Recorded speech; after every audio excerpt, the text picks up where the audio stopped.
Correlation negative, Lieutenant. The contact remains unidentified.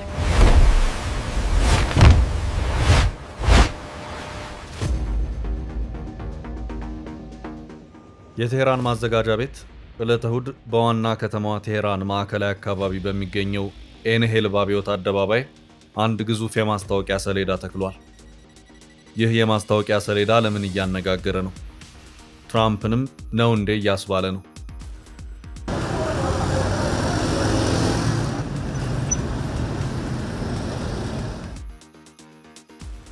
ይህ ማስታወቂያ አንድን ግዙፍ መርከብ ስዕል ይዟል። በስዕሉ ላይ ከላይ የተነሳ በሚመስል የፎቶ ምስል መርከቧ የወደሙ ተዋጊ ጀቶችን ተሸክማና በምትንሳፈፍበት ውሃ ውስጥ ደም እየፈሰሰ የሚፈሰውም ደም የአሜሪካን ባንዲራ ሲሰራ ያሳያል። በስዕሉ አንድ ጎን If you saw the wind, you reap the whirlwind የሚል ጥቅስ በአረብኛና እንግሊዘኛ ተጽፎ ይታያል። አሳ ጎርጓሪ ዘንዶ ያወጣል ነው መልእክቱ። አሊያ ደግሞ ንፋሱን ከዘራ ሁሉ ንፋሱን ታጭዳለህ አይነት ቀጥተኛ ትርጉምም አለው።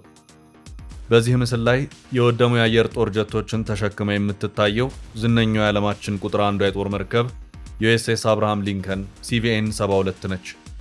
ይቺ የግዙፍ ህንፃን ቁመትና የእግር ኳስ ሜዳን ያህል ስፋት ያላት የዓለማችን ግዙፍ መርከብ ከሰሞኑ በትራምፕ ትዕዛዝ ወደ ኢራን አቅጣጫ ማቅናቷ ይታወሳል። ይህንንም ተከትሎ መካከለኛው ምስራቅ ወደ ፍም እሳት ውስጥ ሊገባ ነው የሚል ቅድመ ትንታኔ እየተሰጠ ነው። USS አብርሃም ሊንከን CVN 72 ማን ናት? ምን አላት? በመካከለኛው ምስራቅ እየተከናወነ ያለው ምንድን ነው? የቴህራኑ ቢልቦርድስ የምን ምልክት ነው? በነገራችሁ ላይ አሜሪካ ለኢትዮጵያ ግዙፍ የጦር መርከብ ሰጥታ እንደነበር ታውቃላችሁ? ወደ እነዚህ መረጃዎቻችን ከማለፋችን በፊት አንድ ጨዋታ እናስቀድም። ወግ አዋቂውና ደራሲ አሌክስ አብርሃም ይችን መርከብ በዓይኑ የማየት እድል እንደገጠመው አንስቶ ስለ እርሷ የተረከውን አጭር ጨዋታ እንጋብዛችሁና ወደ መረጃችን እንሻገራለን። በተደጋጋሚ ገንብቶ በማስረከብ በደንበኞቹ የተመሰከረለት ዳኮርድ ሪል ስቴት አሁን ደግሞ በመሃል አዲስ አበባ ጀሞ አንድ የሚገኘው ሳይት ላይ ግንባታ ሂደታቸው 40% የደረሱ በአንድ ዓመት ብቻ የሚረከቧቸውን አፓርትመንቶች ከ70/30 የባንክ ብድር ጋር አቀረበላችሁ። ባለ 1 መኝታ 80 ካሬ፣ ባለ 2 መኝታ 110 እና 118 ካሬ ከ623200 ብር ቅድመ ክፍያ ጀምሮ እስከ 1 ሚሊዮን ብር ከሚደርስ ልዩ ቅናሽ ጋር ይዞላችሁ ቀርቧል። ለበለጠ መረጃ 0911057674 ወይም 0926930578 ይደውሉ። ዳኮርድ በልዩነት የተገነባ።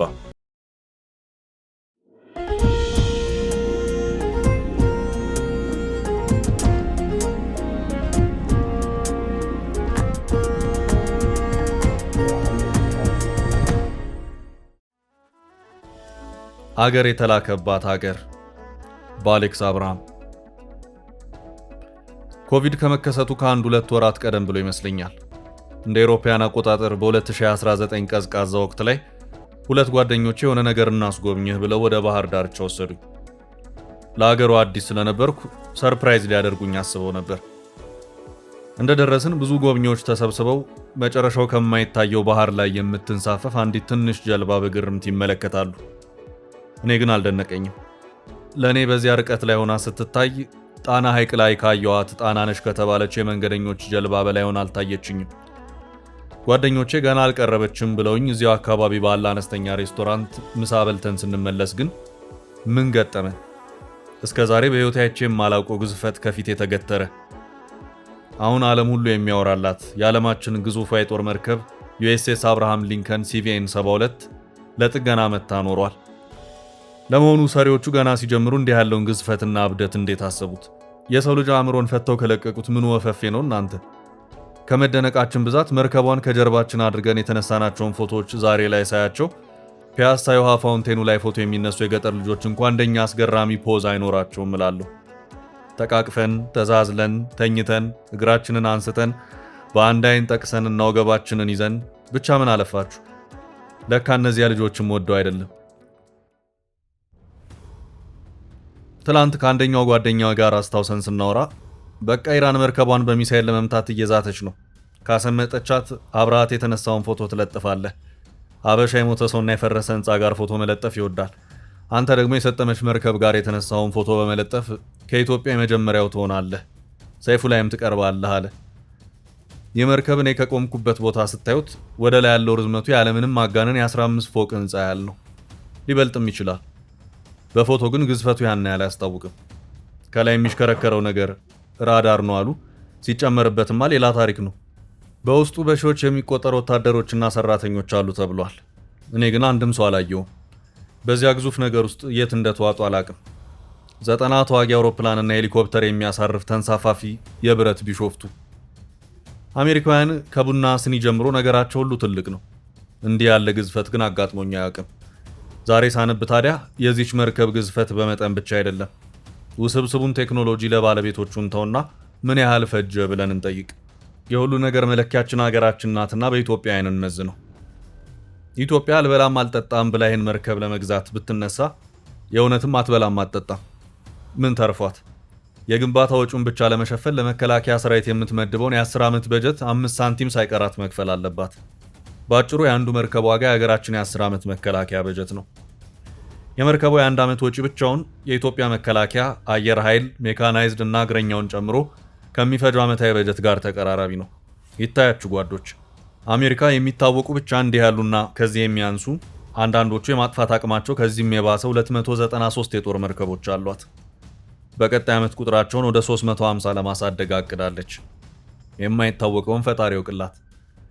መርከቧ አንዴ ስትንቀሳቀስ ብቻ ከ2 እስከ 7 ሚሊዮን ዶላር ትሰለቅጣለች። ይሄ ግዝፈት ለውድመት ለጦርነት መሆኑን ሳስብ ይሰቀጥጠኛል። የሰው ልጅ ጀግንነት ሳይሆን ፍርሃትና ጭካኔ ምን ሊያሰራው እንደሚችል የሚያሳይ አስፈሪ ነገር ነው። ታዲያ ገረመኝ የዚህ 3 እግር ኳስ ሜዳዎች ተቀጣጥሎ የሚያክል መርከብ ግዝፈት ብቻ አይደለም። ይሄ ግዙፍ አካል ወደ ውቅያኖስ ሲገባና ከውቅያኖሱ ግዝፈት ጋር ሲነጻጸር የህፃን ልጅ ጫማ ማከሉ ነው።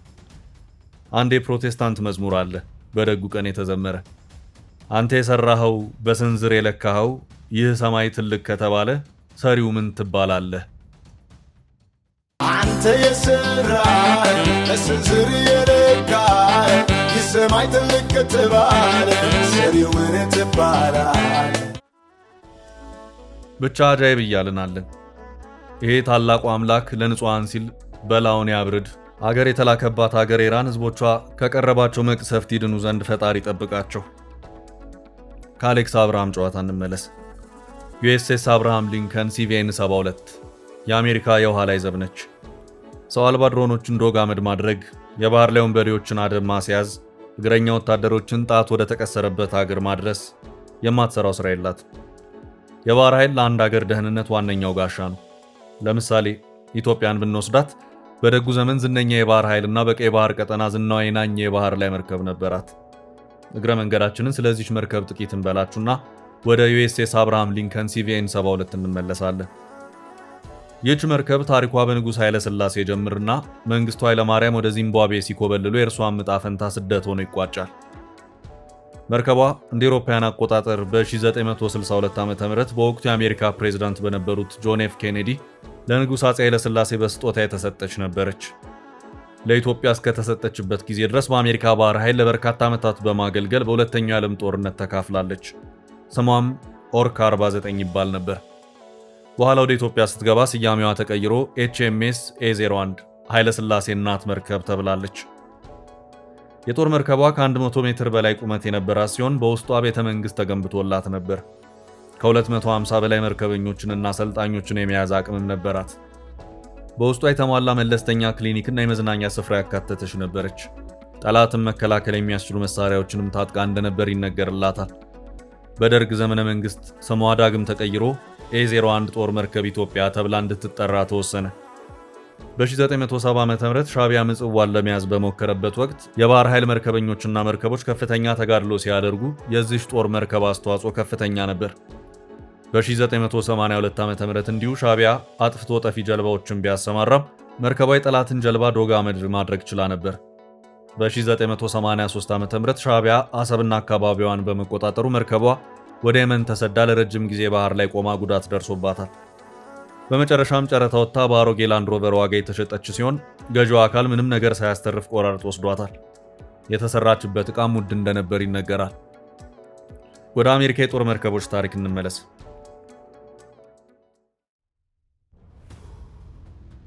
የአሜሪካ የጦር መርከቦች በዓለም አቀፍ ደረጃ እጅግ ዘመናዊ፣ ግዙፍ እና የተራቀቁ ቴክኖሎጂዎችን፣ አውዳሚ መሳሪያዎችን በመጠቀም የሀገሪቱን ባህር ኃይል የበላይነት የሚያስጠብቁ ናቸው።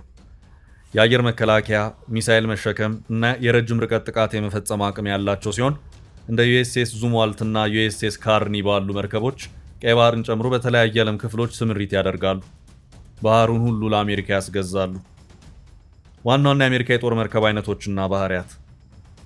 አውዳሚው ዙምዋልት በ4.4 ቢሊዮን ዶላር የተገነቡ ዘመናዊ ራዳር፣ 80 የሴል ሚሳኤል ማስወንጨፊያ ያላቸውና 16000 ቶን የሚመዝኑ እጅግ ዘመናዊ መርከቦች ናቸው።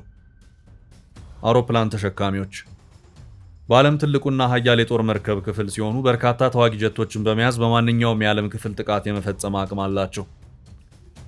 ባህር ሰርጓጅ መርከቦች የኒውክሌር ኃይል የሚጠቀሙ በጥልቅ ባህር ውስጥ ተደብቀው ሚሳኤል መተኮስ የሚችሉ አውዳሚ መሳሪያዎች ናቸው። ዩኤስኤስ ካርኒ ቀይ ባህር ላይ የሁቲ ታጣቂዎች የሚተኩሷቸውን ድሮኖችና ሚሳኤሎች በመከላከል የሚታወቅ የአሜሪካ የጦር መርከብ ነው። የአሜሪካ የጦር መርከቦች የሀገሪቱን የውጭ ፖሊሲ ለማስፈጸም የንግድ መስመሮችን ለመጠበቅና በተለይም በመካከለኛው ምስራቅና በፓስፊክ ውቅያኖስ አካባቢዎች የደህንነት ስጋቶችን ለመቀነስ ወሳኝ ሚና ይጫወታሉ። ወደ ኢራን ስለተላከችው ዩኤስኤስ አብርሃም ሊንከን ጥቂት ብለን እናብቃ። ሳንዲያጎ ካሊፎርኒያ ቤቷ ነው። ከአሜሪካ የባህር ኃይል ከፍተኛ የጦር መርከቦች መካከል ዋናዋ ስትሆን ከተሰራችበት 1980ዎቹ ማብቂያ አንስቶ አሁን ድረስ እንደ ዓለም ኃይለኛው የአየር ኃይል ተሸካሚ መርከብ ትታወቃለች። የዩኤስኤስ አብርሃም ሊንከን የኒሚትስ ክላስ ኒውክሌር ኃይል የምትጠቀም የአየር ተዋጊ ጀቶች ተሸካሚ መርከብ ስትሆን ከ100,000 ቶን በላይ ክብደትና ከ330 ሜትር በላይ ርዝመት አላት። በሁለት ኒውክሌር ማመንጫዎች ኃይል ትንቀሳቀሳለች። መርከቧ ከ60 እስከ 90 የሚደርሱ የጦር አውሮፕላኖችንና ሄሊኮፕተሮችን ማስተናገድ ትችላለች። ይህም መርከቧን ተንቀሳቃሽ የአየር ጣቢያ ወይም ፍሎቲንግ ኤር ቤዝ ያሰኛታል። በመርከቧ ላይ ከ5000 በላይ ወታደሮች፣ ቴክኒሽያኖች እና የመርከቧ አባላት ይኖራሉ። ዩኤስኤስ አብርሃም ሊንከን በመካከለኛው ምስራቅና ፓስፊክ ውቅያኖስ ክልሎች በተለይ በኢራቅና አፍጋኒስታን ጦርነቶች ወቅት ከፍተኛ ሚና ነበራት። በተጨማሪም የሰብአዊ እርዳታና የዓለም አቀፍ የጦር ልምምድ ተልዕኮችን ታከናውናለች። የአሜሪካ የባህር ኃይል ባለሥልጣኖች እንደሚገልጹት ይህች መርከብ የሀገሪቱን የባህር ኃይል ብቃት የሚያመለክት ምልክት ስትሆን በዓለም ዙሪያ ፈጣን ምላሽ ለመስጠት ዋና መሳሪያ መሆኗን በልበ ሙሉነት ይናገራሉ። ዩኤስኤስ አብርሃም ሊንከን ሲቪኤን 72 ዛሬም ባህር ላይ እንደተሰራ ከተማ ትታወቃለች። በጦር መርከቦች ታሪክ ትልቅ እውቅና አላት። ታዲያ ኢራን ከሰሞኑ በአብዮት አደባባዩ ላይ ይህችን መርከብ ስታፈነዳ የሚያሳይ ቢልቦርድ ሰቅላለች። ቀናት ምን ይዘውልን እንደሚመጡ አናውቅም። እኛ ግን ለዓለማችን ሰላም እንመኛለን።